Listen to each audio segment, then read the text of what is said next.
We're on DAF Pei Aleph Amud Aleph today.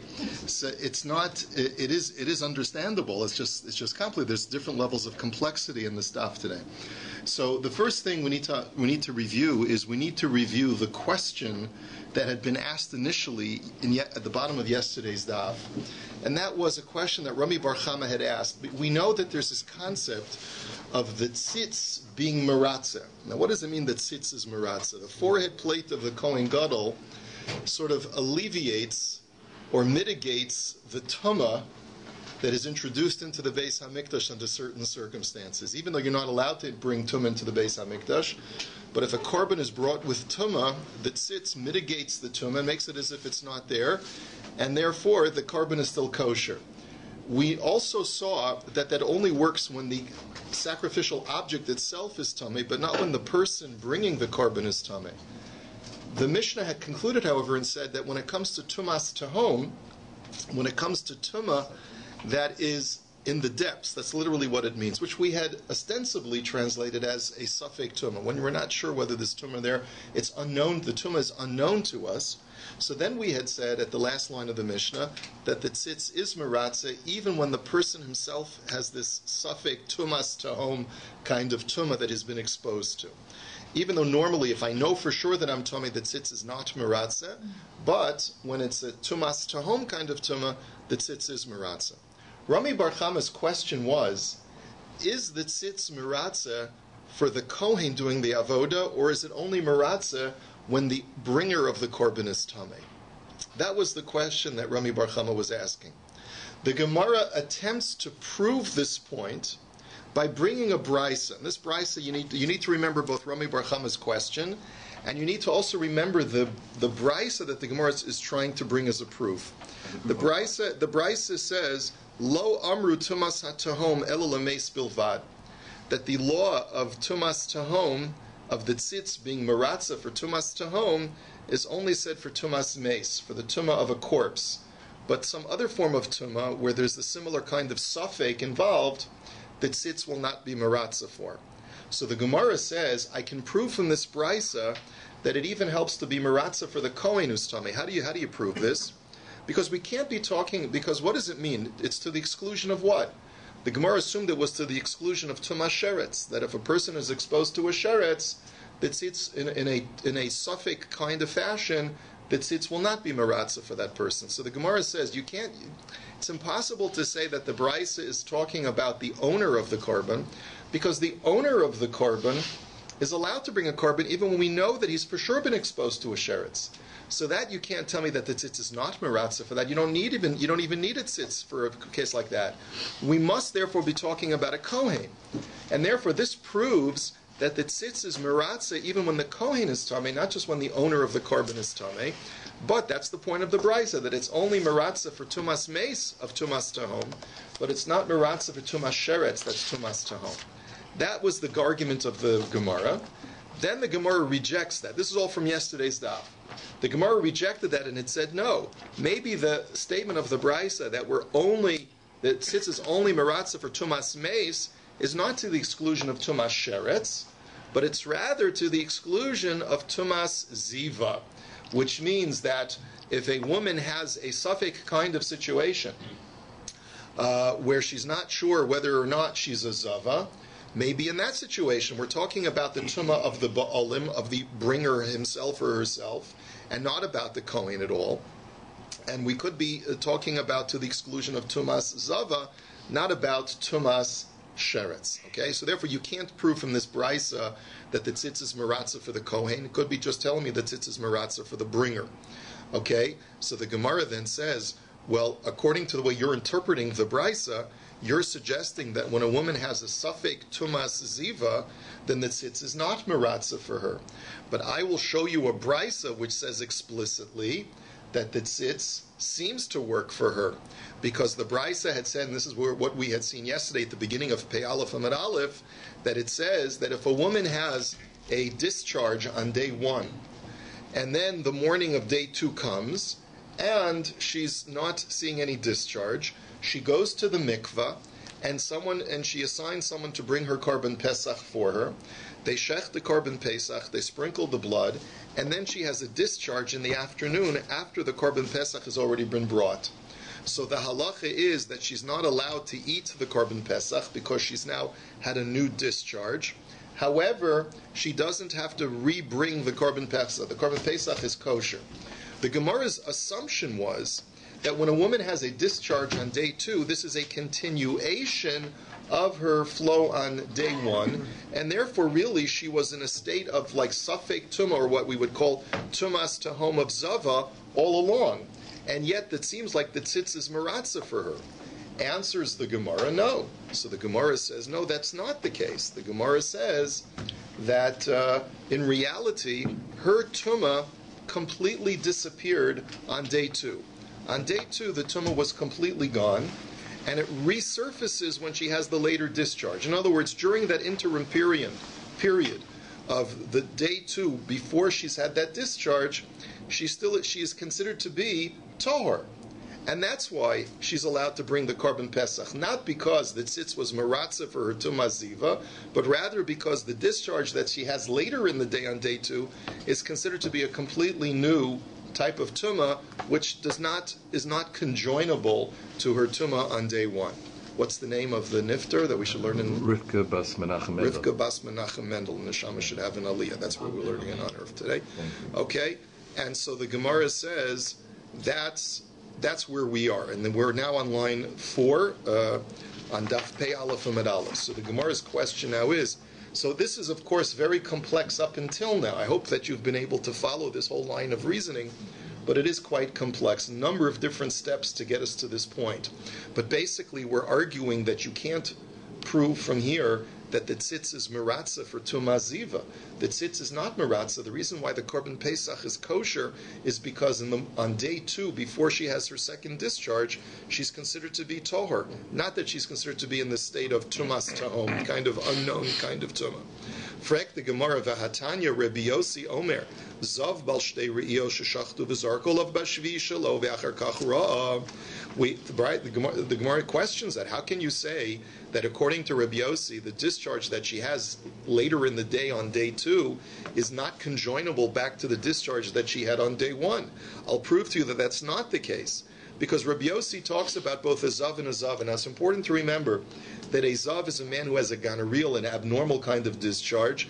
A zava is a woman who has an abnormal menstrual discharge. In both of those cases, they can either be a minor zav or a major zav. For a male, if he has 2 discharges, so then he's got to wait 7 clean days in order to establish his tahara, in order to establish that he's pure again. So a guy had 2 discharges. He's tamei now for 7 days. On the 7th day, he goes to mikvah and is ready to go on his way. The problem is that after he went to the mikvah, towards the end of the 7th day, he has another discharge. So in that situation, even though they already shechted the Korban Pesach for him, and we'll see what the halacha is, on the 7th day was Erev Pesach. After he went to mikvah, they shechted the Korban Pesach for him, and then after they brought the Korban Pesach, he has another discharge. V'chein shomeres yom keneged yom, shesharchtu v'zarku aleh b'sheni shalav yachar kach ra'asa. Similar case, a woman who has an abnormal menstrual discharge, she's a zava. She had a discharge on day 1. Day 2, she has to be what's called shomeres yom keneged yom. She has to just wait and see if the whole day goes by and she doesn't have another discharge.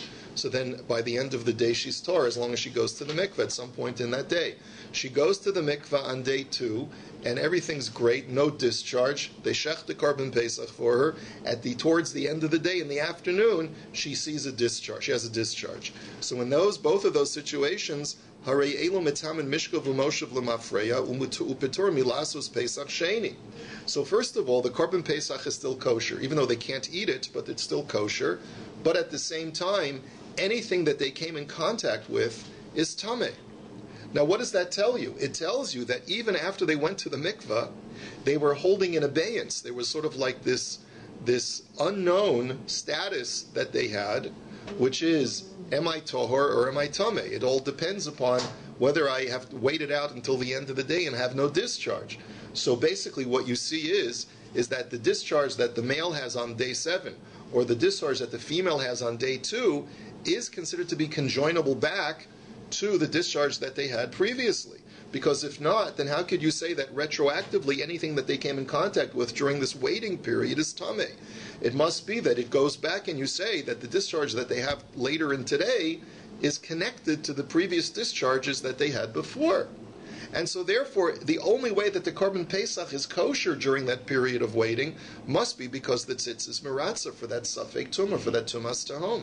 That's the only way that it would work. So how could your suggestion that according to Rabbi Yossi, the second discharge that this woman has only works mikanu lahaba, only works from that point onwards and is not going backwards and being connected to the previous discharge, simply isn't true. You see clearly that it is true if everything that she touched during that waiting period is tameh. So the Gemara says, Amri Maila Mafreya Midirabanan. The Gemara says, no. Really, Midioraisa, the discharge that she sees on day 2 is not connectable back to the discharge that she had on day 1. The waiting period where she's clean between those two, she's completely tahor when she goes to the mikveh. Why then is everything that she came in contact with during that period tameh? The answer is because it's a rabbinic ordinance. It's only midirabanan, but midioraisa, whatever she touched really is tahor. Ve'af Rav Oshia savar mitami lemafreya midirabanan. I'm changing the girsa here because of the necessity of doing so, as you'll see in just a moment. Da'amar Rav Oshia. And Rav Oshia also says that this tumah that the Brisa says that she imparts lemafreya retroactively is also only midirabanan, because Rav Oshia had said aval zav shira'a. Now aval is obviously the continuation of a statement. Rashi says he doesn't know what Rav Oshia was addressing, but nevertheless we'll just take this snippet.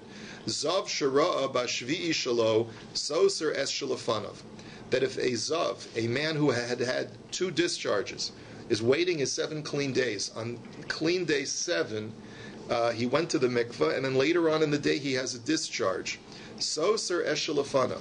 So he completely undoes all of these previous 6 days of waiting, and he has to start a new 7 clean days.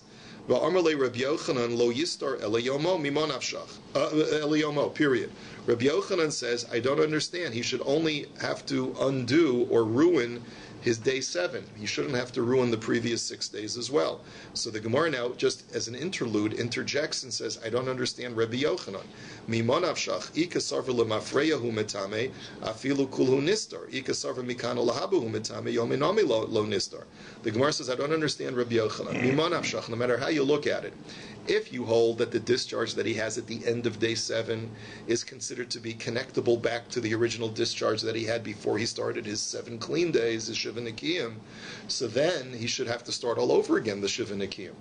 And if it's not connectable back, because we only look at it as Mikanu Lahaba, that this is a totally new discharge, and we say that since he started off day 7 pure, then we look at all that he's completed his 7 days because of Miksa Sayom Kekulu, because we look at a portion of the day as the whole day, and therefore after he went to the mikveh he's good, and this new discharge is something totally new, so then he shouldn't ruin day 7 either. This is a totally new discharge, and he has to just look at himself as a new minor Zav, not just, this is not connectable back at all.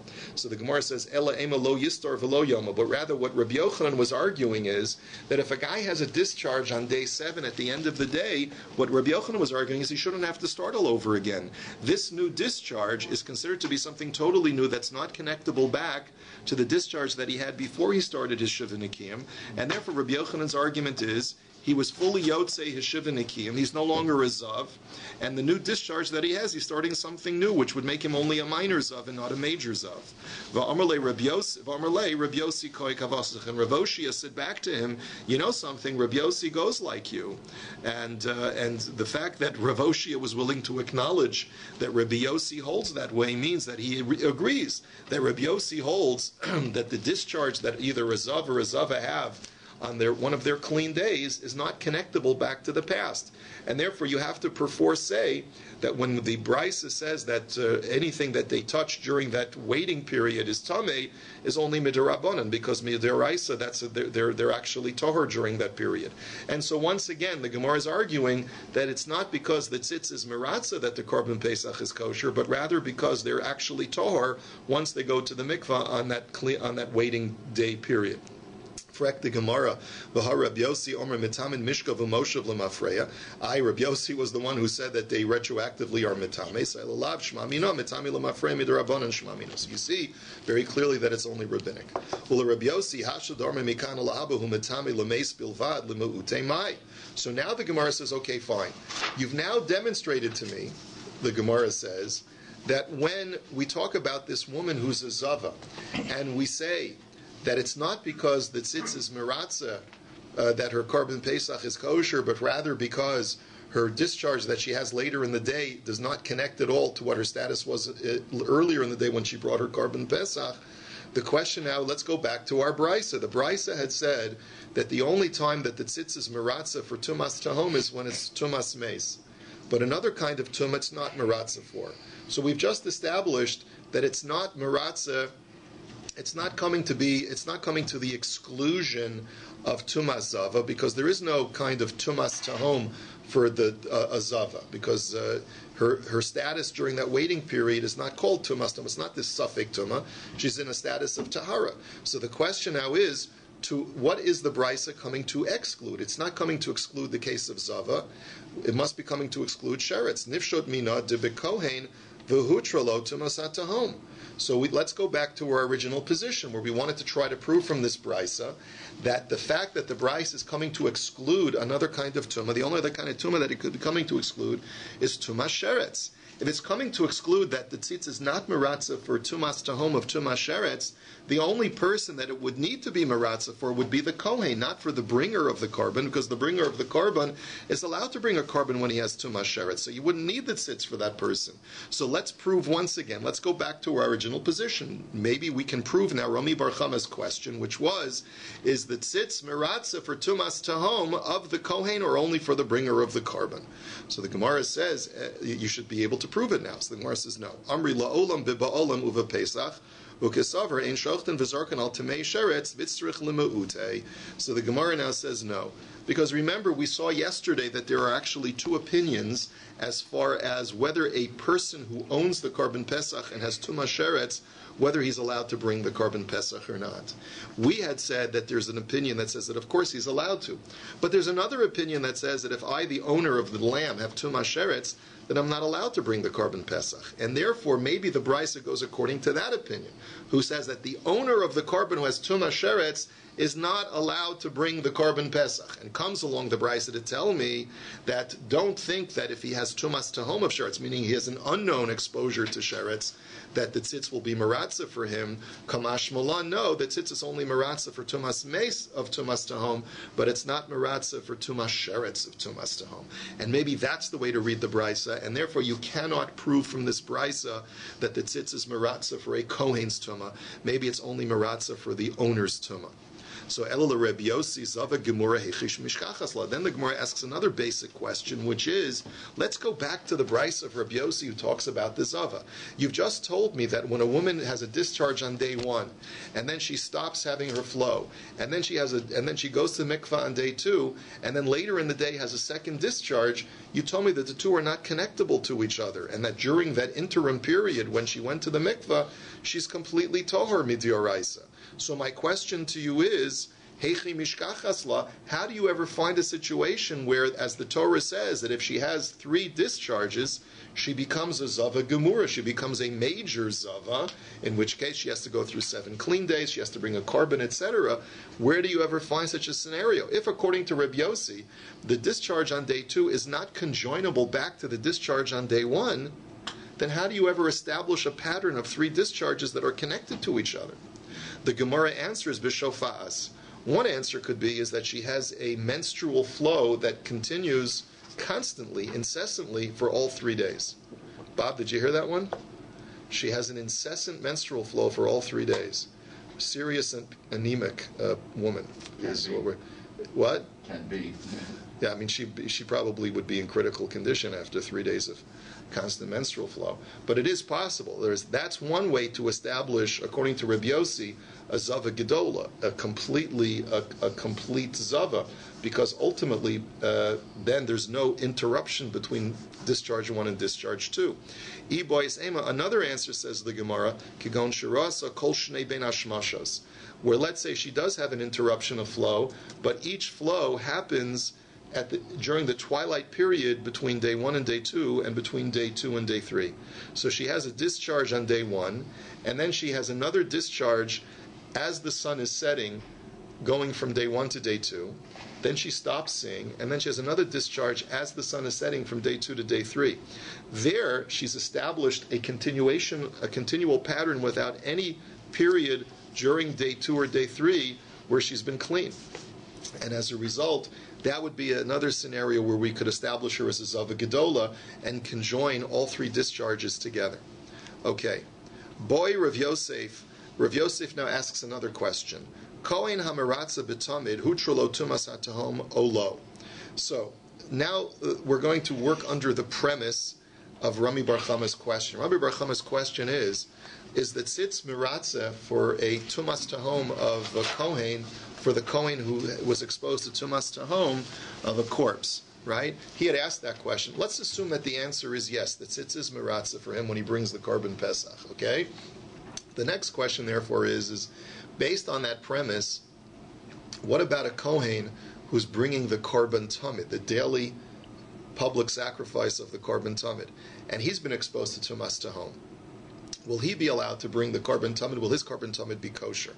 Im tim salomer kohen hamaratza b'korban osei and hutrulo tumas tahom. Kohen hamaratza b'tamid mai. Just even though we've established that the kohen, the tzitz will be maratza for a kohen who's doing the korban pesach, will it also do the same for a kohen who's bringing the korban tamid? Mi amrinan ki gemiri tumas atahom bepesach betamid lo gemiri odilma yolef tamid mi pesach. Do we say that, look, this is a halacha l'Moshe miSinai, and since it's a halacha l'Moshe miSinai, we only apply it to the case where the tradition was given, which is by the korban pesach and by korban nazir? Or would we say no, that perhaps we could apply that tradition, that halacha l'Moshe miSinai, and apply it to the korban tamid as well? So Amar Rabba kal v'chomer. So Rabbi says, well, l'chor it's a kal v'chomer. Uma b'makom shelo hutra lo tuma yedua hutra lo tuma satahom. Makom shehutra lo tuma yedua eino din shehutra lo tuma satahom. The kal v'chomer goes like this. The argument that he wants to make is, look, we know that the korban tamid, much more latitude is given to the allowance for tumah than by the korban pesach. By the korban pesach, if a person certainly is tameh, if the kohen certainly is tameh, then we would never allow him to bring the korban pesach, right? But in a situation where the korban tamid, if there's no other kohen available to bring the korban tamid, then we surely allow a kohen to bring the korban tamid because it needs to be brought for the tzibur. Right? Whereas by a korban pesach, if there's no other kohen available, we say, no, we're not going to let you bring the korban pesach. So if we're more liberal by the korban tamid when there's known tumah than by the korban pesach, so surely if we're lenient for tumas tahom for korban pesach, surely we should be lenient for the korban tamid and allow the kohen who's been exposed to tumas tahom to be able to bring the korban tamid. So the Gemara says, Amri umi dainin and kal v'chomer mehalacha.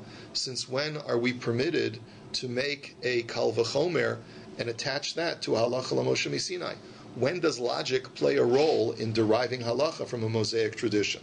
And I'll prove to you that we cannot do that, because v'hatanya Amalo Rabbi Eliezer Akiva etzem kisaora halacha revias dam kal v'chomer vein done in kal v'chomer mehalacha. So the halacha is as follows. The case that we're dealing with over there is a case of a nazir. And the halacha is that Rabbi Akiva wanted to make the following argument. Rabbi Akiva wanted to say that if a nazir comes in contact with a revius of dam, then that should break his nazirus. That ruins his nazirus. He's got to start all over again. And what was his argument? He said, look, we have a halacha l'Moshe miSinai that says that if a nazir comes in contact with a tiny piece of bone of a corpse, then it breaks his nazirus. So surely, if he comes in contact with a revius of dam, that should break his nazirus. What's the kal v'chomer? He says there's no tumas ohel with an etzem kisaora. If a person is in the same tent as a tiny piece of bone, then he does not become tameh. But if a person is in a tent with a revius of dam, he does become tameh. So surely, if that tiny piece of bone breaks a guy's nazirus, then surely a revius of dam should break a guy's nazirus. Rabbi Eliezer's response to that was, you're trying to apply logic to halacha l'Moshe Sinai. Maybe the halacha l'Moshe Sinai that an etzem kisaora breaks his naziris is only said in that particular case, and you can't use logical extrapolations to be able to apply that to another halacha, because halacha l'Moshe Sinai by definition transcends logical norms. So the Gemara says, Ela Amar Rava Yolif Moadomi Pesach. So the Gemara says, rather Rava says, you're right. It's not that we're basing the fact that the tzitz will be maratza for the Kohen is bringing the korban tamid based upon logic, based on a kal v'chomer, but rather we're going to make the scriptural connection of moado and moado, that the word moado is written in the pasuk for korban pesach, it's written in the pasuk for korban tamid, and therefore whatever halacha applies to the korban pesach applies to the korban tamid. So therefore, if the tzitz is maratza for tumas tahom for the kohen for the korban pesach, it'll do the same thing for the korban tamid, not based on logic, but rather based on exeris shavim. So now the Gemara says, "V'tumas hatahom gufa hechaksiva." Now Rashi says that this question that is being asked now is being asked by someone in the base medrash who was not aware that the whole din of tumas tahom is a halacha l'Moshe Sinai. This person in the base medrash was not aware of the previous discussion where we had already established that tumas tahom is halacha l'Moshe Sinai, and therefore he's asking, where did we get this halacha from in the first place? Amar Rabbi Elazar, Amar Kra, v'chiyamus meis alav b'mechuveres alav. So Rabbi Elazar says it's based upon a pasuk which states as follows: the Torah in the laws of Nazir says that if a person encounters a corpse and it breaks his Nazirus, what we see from there is that the word alav means b'mechuveres alav. It means that it was known to the person. In other words, you have to know about the corpse in order for it to break your Nazirus. If, however, you come across, you walk over a corpse that is unknown to you, that's what we call tumas tahom, so then it doesn't break your nazirus, and if the korban nazir is brought for you, then the tzitz is maratza, and your nazirus is completed. The Gemara says, Ashkechan Nazir, Osa Pesach. Well, okay, that only tells me that there's such a din of tumas tahom that the tzitz is maratza for by Nazir. How do you know that the same thing applies to korban pesach, that if I inadvertently walk over a hidden corpse, then my korban pesach is also kosher? Amar Rabbi Yochanan Amar Kra, Baderech Rechoka Lachem. So Rabbi Yochanan says, because there's a pasuk by korban pesach which talks about the two exemptions for bringing the korban pesach. Number one is you have to be far away, and number two is if you're tamei. And the word lachem is a modifier for both of those exemptions, and so you see that b'mechuveres lachem, it has to be a corpse that is known to you in the plural. That you people who are bringing the korban pesach have to be aware of the corpse. If you're unaware of the corpse because it's a hidden corpse, then you don't have an exemption from the korban pesach. Your korban pesach is still kosher. Reb Shimon ben Lakish Amar Kederech Ma derech begalui avtuma nami begalui. Reish Lakish says that it's based on the word derech. The Torah connects the the exemption of tuma to the exemption of being on a faraway road. Just like a road is something that is exposed to all and people know about it, so too the exemption from korban pesach based on coming in contact with a corpse is when the corpse is exposed and known to all. If the corpse is unknown, so then you're still in the parsha of korban pesach. Is this where you found out after you brought the korban pesach? You find out after the fact, but we'll see, Shlomi. It may not be after the fact. It could even be before the fact. We're leaving it deliberately ambiguous. So Meisvei, the Brisa now challenges all of the aforementioned. What is the definition of tumas tahom? Nobody knows that this corpse was covered up, was buried, and I walk over it, and only afterwards I discover that there was a corpse there. But if one person, even if the guy's in China, if he knows about that corpse, so then that's not called tumas tahom anymore. One person's knowledge, it's almost like quantum physics, one person's knowledge of the corpse being there makes it no longer tumas tahom, and therefore, if I walked over it and then I discover later that I walked over it, my korban pesach is not kosher. So the Gemara now says, L'Rebbe Lazar dharma michuveres alav adiyedahu. So the question is, according to all three Amoraim, Rabbi Lazar, Rabbi Yochanan, and Reish Lakish, this brisa doesn't make any sense. Because according to Rabbi Lazar, who based it on the pasuk, that it has to be from the Nazir, it has to be known to you, so as long as it's unknown to me, the person walking over the corpse, then that should be considered tumas tahom. But the Brisa said it's got to be unknown to everyone. And Rabbi Yochanan da'amar lachem b'mechuveres lachem ad yadi batrein. According to Rabbi Yochanan, who said the pasuk by Korban Pesach says that it has to be a corpse known to you, plural, in order to be exempt from the Korban Pesach, it's mashma that as long as two people know about it, so then it's no longer tumas tahom. But according to the Brisa, even if one person knows about it, it's no longer tumas tahom. So it's a kasha on Rabbi Yochanan as well. And the Reish Lakish da'amar kederech ad yadi kuli alma. So according to Reish Lakish, who says that tumas tahom has to be, in order for it to not be tumas tahom, it has to be like a path, that just like a path is known to everyone, so to the corpse has to be known to everyone. According to him, even if one person is not aware of it, so then it's still called tumas tahom. But according to the Brisa, if even one person knows about it, it's not tumas tahom. So therefore the Gemara says, this doesn't make any sense according to this Brisa. None of the derivations from the psukim fit to the parameters of the Brisa. So ela tumas hatahom hilchasa gemirila ukros machda ba'alma. So rather, the Gemara says you're right.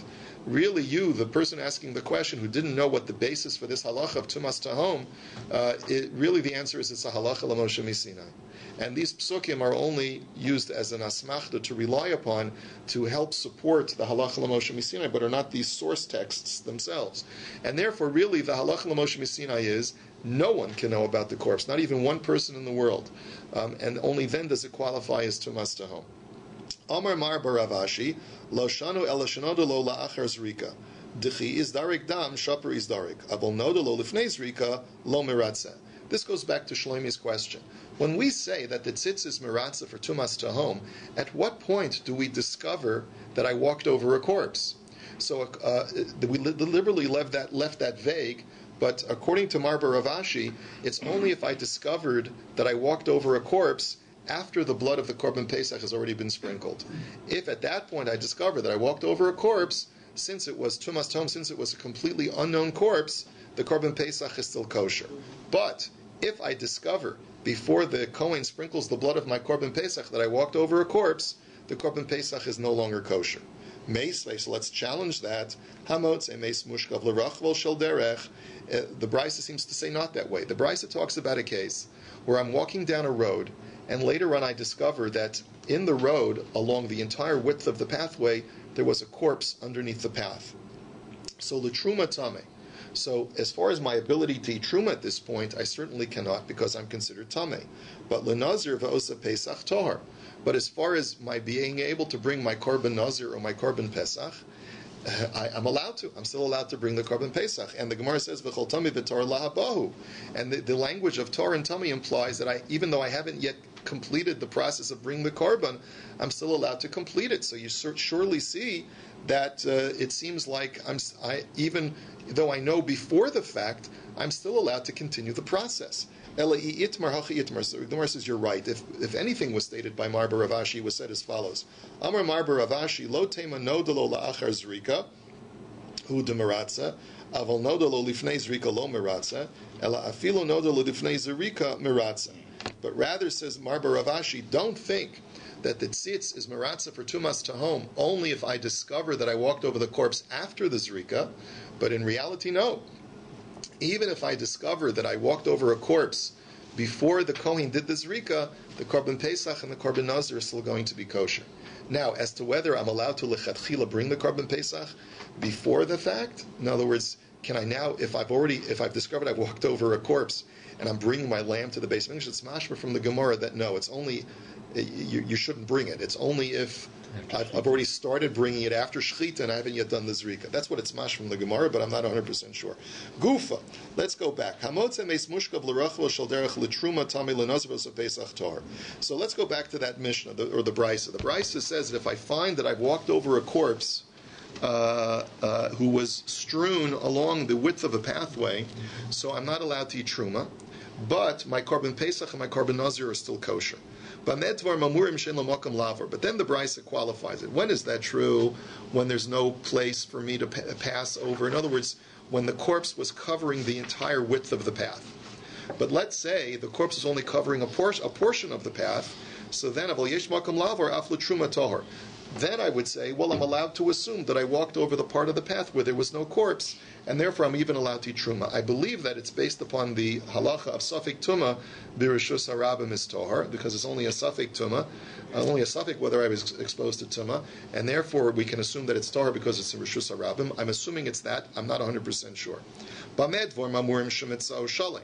Avol mishubar meforak tahor shema ben aprakim avar, and then the brisa qualifies it even further, and it says even if the corpse is strewn along the entire width of the path, the only time that I am vadai tameh for truma is only when the corpse is completely intact. But if, let's say, the guy was cut up into little pieces by I don't know, he was either the mafia got him, or let's say he was in a very serious accident at Home Depot or something. So then, since he's resting in pieces, pun intended, he's resting in pieces, then I can assume that perhaps I walked in between the pieces, even though the corpse is strewn along the entire width. However,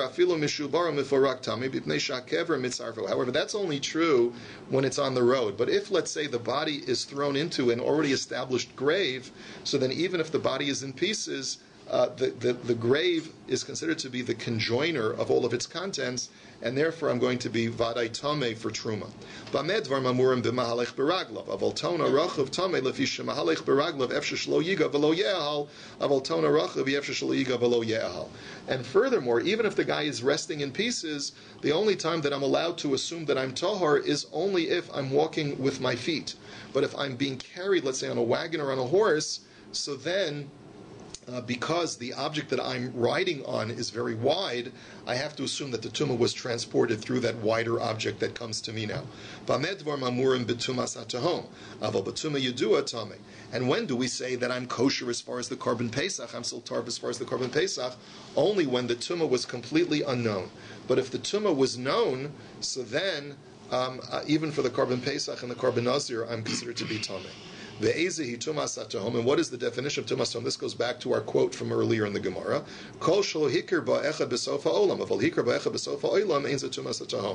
If no one in the world knows about it, but even if one guy in the world knows that there's a body there, even if the guy's in China on the other side of the world, it's not called tumas tahom anymore. Now,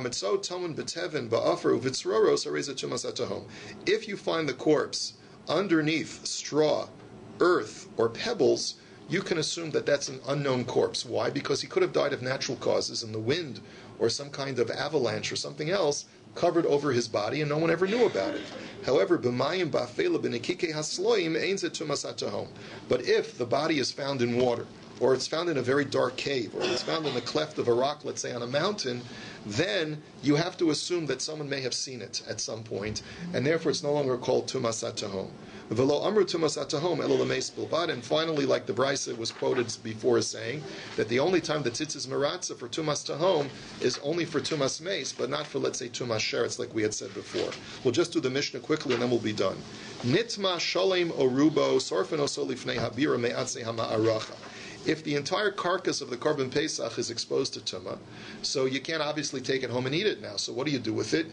So if you're there by the Beis HaMikdash, so what you do is you just burn it there in front of the Beis HaMikdash, and you can use even the firewood that's in the shed reserves of the temple itself. That's called Da'atzei HaMarachetz. It was the firewood used for the altar. You can use that wood just to burn the carcass.